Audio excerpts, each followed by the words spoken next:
नमस्कार मित्रांनो, ठरलं तर मग या मालिकेच्या आजच्या भागामध्ये अर्जुन हा झोपेतच असतो. सायली उठून अर्जुनसाठी एकदम मसालेदार असे ओट्स बनवत असते. अर्जुन उठल्यानंतर आळस येतो आणि आजूबाजूला पाहत असतो आणि म्हणतो, अरे बापरे, अजूनपर्यंत मी सायलींनी माझी कॉफी का आणली नसेल बरं. इकडे कल्पना किचनमध्ये येत असते. तेव्हा सायली मसाला ओट्स अर्जुनसाठी बनवत असते. तेव्हा कल्पना तिला विचारते, अगं हे काय बनवतेस तू? तुला तर माहिती आहे ना, अर्जुनला जास्त मसालेदार आवडत नाही म्हणून. तेव्हा सायली म्हणते, हो मला माहिती आहे, पण खातील आज हे आई, असं म्हणून ती कल्पनाला उत्तर देत असते. तेव्हा कल्पना मनातल्या मनात विचार करते, यांचं नक्की आज काय बिनसले वाटतं.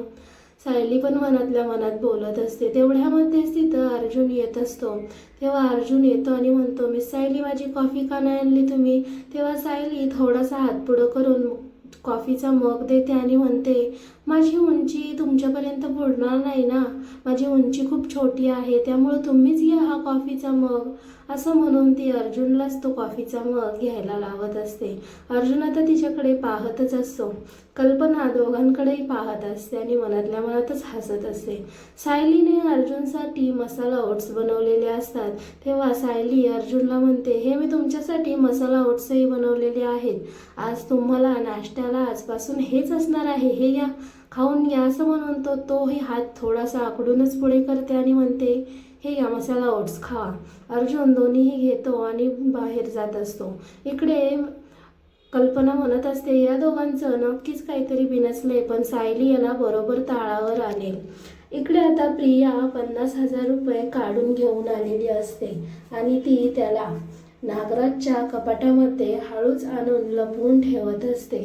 आजूबाजूला पाहते आणि बाहेर येत असते आणि आता ती मनातल्या मनात म्हणते, मी माझ्या इस्टेटीच्या हक्कामधनं याला मी बाहेरच काढणार.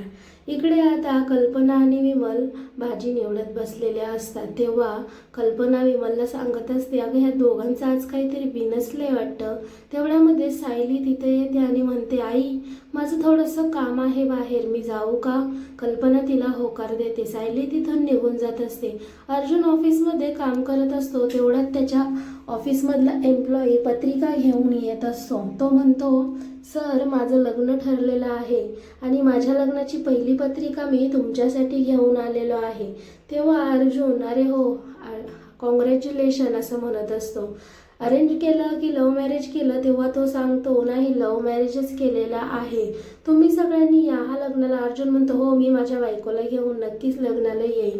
अर्जुन त्याने लव्ह मॅरेज केलं यामुळे खूप खुश असतो. अर्जुन आता त्याची पत्रिका हातामध्ये घेऊन पाहतो आणि एकदम आश्चर्याचा धक्का, त्याच्यावरती सायली आणि अर्जुन या दोघांचंही नाव लिहिलेलं असतं आणि सर्व घरातले निमंत्रक आमंत्रक सगळेजण त्याचीच फॅमिली असते. हे पत्रिका वाचून अर्जुनला एकदम आश्चर्य वाटत असतं.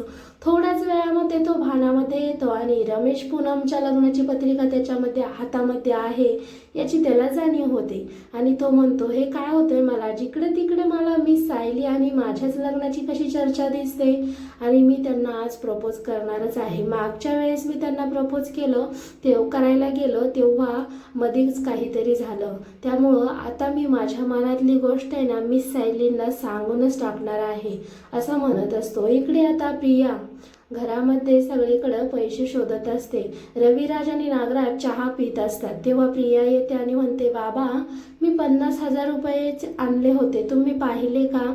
तेव्हा प्रिया खूप घाबरलेली असते. सुमन आणि नागराजही तिथे बसूनच पाहत असतात. प्रिया म्हणते, मला फी भरायची होती म्हणून मी 50,000 रुपये आणले होते, पण माझ्या कपाटामध्ये 50,000 रुपये नाहीये.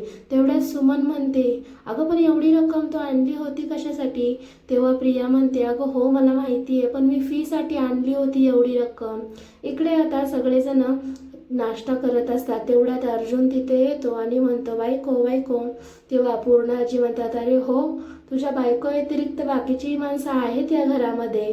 तेव्हा अस्मिता म्हणते, अगं पण त्याला ती बाकीची माणसं दिसली तर पाहिजे ना, त्याला फक्त त्याची बायकोच दिसते. तेव्हा अर्जुन म्हणतो, तसं काही नाही आहे गं, पण माझं महत्त्वाचं काम आहे तिच्याकडं, कुठे आहे ती? तेव्हा सगळेजण त्याला हसत असतात. तरी अर्जुन तिलाच आवाज देत असतो. तेव्हा अस्मिता म्हणते, अरे दम धर, सगळी कामं झाली आहेत म्हणल्यानंतर झोपली असेल तुझ्या रूममध्ये. तेव्हा अर्जुन म्हणतो, नाही ती तशी नाही आहे अजिबात. इकडे आता प्रिया पैसे हरवले म्हणून सगळ्यांना आरडून ओरडून सांगत असते. तेव्हा सुमन तिला थांब मी आले असं म्हणून बाहेर गेलेली असते. सुमन आता नागराजच्या रूममध्ये जाते आणि पैशांचा बंडल घेऊन येत असते. तो पैशांचा बंडल तुझ्याकडे कसा काय आला असं प्रिया सुमनला विचारते. तेव्हा सुमन सांगते, अगं यांच्या कपाटामध्ये होता, खूप जास्त रक्कम होती म्हणून मी त्याला नीटनेटकी ठेवली. तेव्हा आता नागराज पूर्णपणे घाबरलेला असतो. नागराज म्हणतो, अगं हे काय बोलतीये तू सुमन, तुला समजतंय का, माझ्या कपाटात कसे काय येतील हे पैसे. तेव्हा प्रिया म्हणते, हो हे माझेच पैसे आहेत आणि याला माझंच रबर बँड आहे. तेव्हा आता रविराज सगळं काही पाहतच असतो. नागराज आता खूप घाबरलेला असतो. तेव्हा कल्पना म्हणते, नाही सायली अशी नाहीये, कामावरून झोपणारी मुलगी नाहीये ती.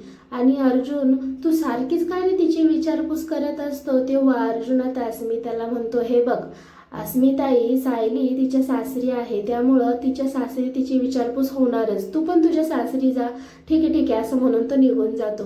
इकडे आता नागराज म्हणत असतो की हे पैसे माझ्याकडे नव्हते, माझ्या कपाटात कसे आले हे मला माहीत नाहीये. तेव्हा नागराज आता उठतो आणि म्हणतो, पण हे तुझ्या कपाटातच आले ना. प्रिया म्हणते, सॉरी काका, पण मला हे बोलायला खूप वाईट वाटतंय, पण तुम्हाला मी इथं आलेली आवडली नाहीये का. तेव्हा आता सुमन म्हणत असते, अगं हे तू काय बोलतीये तन्वी.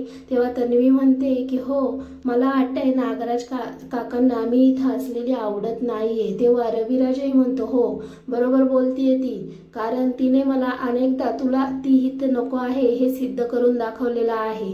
तेव्हा नागराज म्हणतो, अरे ही काय बोलतीये, खोटं बोलतीये ही. रविराज म्हणतो, नाही मला माहिती आहे ती खरं बोलतीये ती, मला तिने अनेकदा तुझ्याबद्दल सांगितलं होतं पण मी दुर्लक्ष केलं होतं.